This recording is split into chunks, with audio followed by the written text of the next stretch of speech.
దేశంలో సార్వత్రిక ఎన్నికల ప్రచారంలో భాగంగా మహారాష్ట్ర సీఎం ఏక్నాథ్ షిండే చేసిన వ్యాఖ్యలు కర్ణాటక రాజకీయాల్లో దుమారం రేపుతున్నాయి. ఇంతకు షిండే ఏమన్నారు?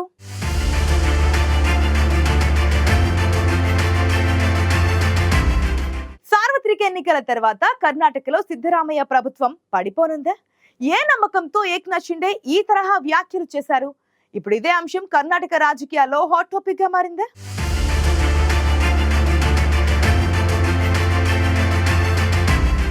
దేశంలో సార్వత్రిక ఎన్నికల వేళ కర్ణాటక రాష్ట్ర ప్రభుత్వాన్ని కూల్చేస్తామంటూ ఒక రాష్ట్ర సీఎం మాట్లాడిన వీడియో చక్కర్లు కొడుతుండటంతో దీనిపై సర్వత్రా చర్చ జరుగుతోంది. ఎన్నికల ప్రచారంలో భాగంగా కర్ణాటక ప్రచారానికి వచ్చిన ఏక్నాథ్ షిండే మహారాష్ట్ర తరహాలో కర్ణాటకలో కాంగ్రెస్ ప్రభుత్వాన్ని కూల్చేందుకు ఆపరేషన్ నాథ్ సిద్ధమవుతోందని సంచలన వ్యాఖ్యలు చేశారు. ప్రస్తుతం మహారాష్ట్ర సీఎంగా ఉన్న ఏక్నాథ్ షిండే ఈ వ్యాఖ్యలు చేయడంతో ఒక్కసారిగా ఈ అంశంపైనే రాజకీయ వర్గాల్లో చర్చ ఊపందుకుంది.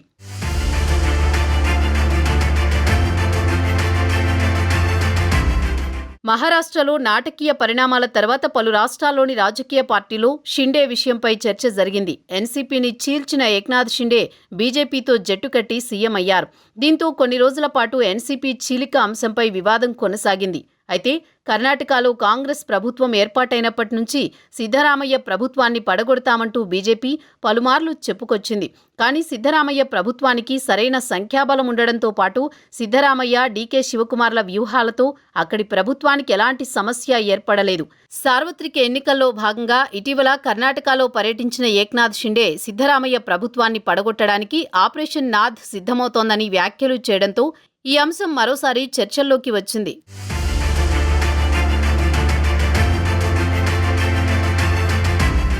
కర్ణాటకలో కాంగ్రెస్ ప్రభుత్వం కూలడం ఖాయమని షిండే ప్రస్తావించిన వీడియో ఆ రాష్ట్ర రాజకీయాల్లో హాట్ టాపిక్ గా మారింది. కర్ణాటకలో కాంగ్రెస్ ప్రభుత్వాన్ని కూల్చేందుకు మహారాష్ట్రలో స్కెచ్ రెడీ అవుతోందని ఏక్నాథ్ షిండే అందులో ప్రస్తావించారు. సిద్ధరామయ్య ప్రభుత్వాన్ని కూల్చేందుకు కర్ణాటక రాష్ట్ర బీజేపీ నాయకులు తనను సాయం కోరినట్లు షిండే పేర్కొనడం ఇప్పుడు పెద్ద దుమారమే రేపుతోంది.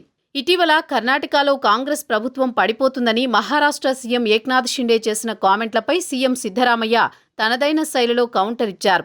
కర్ణాటక నీ రాష్ట్రం కాదని ఇది తన ఇలాఖా అంటూ సెటైర్ వేశారు. మహారాష్ట్రలో చేసినట్లు కర్ణాటకలో ఆపరేషన్ లోటస్ ఇంపాసిబుల్ అంటూ కౌంటర్ అటాక్ చేశారు సీఎం సిద్ధరామయ్య.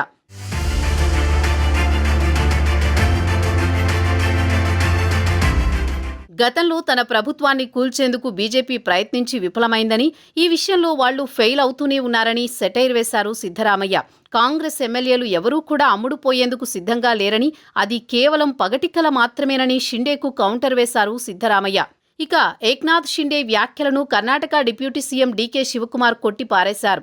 కర్ణాటకలోని తమ ప్రభుత్వాన్ని పడగొట్టడం ఎవరి వల్ల కాదన్నారు. అంతేకాదు అలాంటి ప్రయత్నం చేసినా ఫలించదని, అది కేవలం వారి భ్రమ మాత్రమేనని అన్నారు డీకే శివకుమార్. అంతేకాదు లోక్సభ ఎన్నికల తర్వాత మహారాష్ట్రలో తన ప్రభుత్వం ఉంటుందో ఉండదోననే భయం షిండేకు పట్టుకుందని, అందుకే ఇలాంటి కామెంట్లు చేస్తున్నారని డిప్యూటీ సీఎం డీకే శివకుమార్ తనదైన శైలిలో విమర్శలు చేశారు.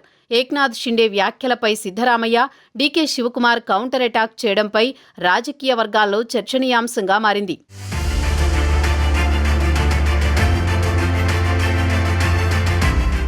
కర్ణాటక అసెంబ్లీలో మొత్తం 224 శాసనసభ స్థానాలుండగా కాంగ్రెస్ ఎమ్మెల్యేలు 136 మంది ఉన్నారు.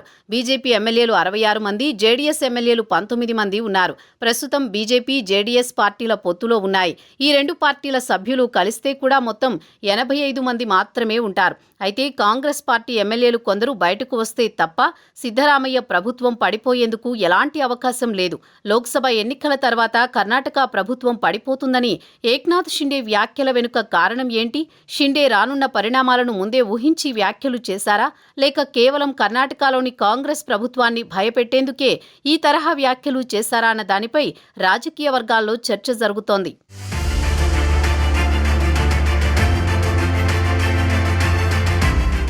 సార్వత్రిక ఎన్నికల తర్వాత కర్ణాటకలో కాంగ్రెస్ ప్రభుత్వం పడిపోతుందని మహారాష్ట్ర సీఎం ఏక్నాథ్ షిండే కామెంట్లు అనంతరం ఆపరేషన్ నాథ్ సిద్ధమవుతోందా అనే అనుమానాలు వ్యక్తమవుతున్నాయి. మరి చూడాలి ఏం జరుగుతుందో.